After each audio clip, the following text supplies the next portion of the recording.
2 effective tips for PTE note taking. നമ്മൾ സാധാരണ PTEയിൽ notes എടുക്കുന്നത് 2 ക്വസ്റ്റൻ ആണ്. സ്പീക്കിങ്ങിൽ റീറ്റൽ ലെക്ചർ ആൻഡ് ലിസണിങ്ങിൽ സമ്മറൈസ് സ്പോക്കൺ ടെക്സ്റ്റ്. ഇതിനകത്ത് നമ്മൾ ഫ്രേസസ് കളക്ട് ചെയ്യുമ്പം you can use these 2 techniques. ഏതൊക്കെയാണെന്ന് ചോദിച്ചാൽ the first is use acronyms. acronyms എന്ന് പറഞ്ഞാൽ short form of the word.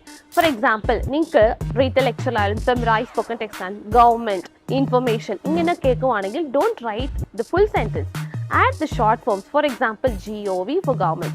Again, information കേൾക്കുമ്പോൾ INFO. So ഇങ്ങനെ ഷോർട്ട് ഫോംസ് എഴുതുവാണെങ്കിൽ you will save time and you can also collect more phrases. The second method is try symbols. Symbols എന്ന് പറയുമ്പോഴത്തേക്കും ഈ can't, don't എന്ന് പറയുമ്പോഴത്തേക്കും you can use the X mark.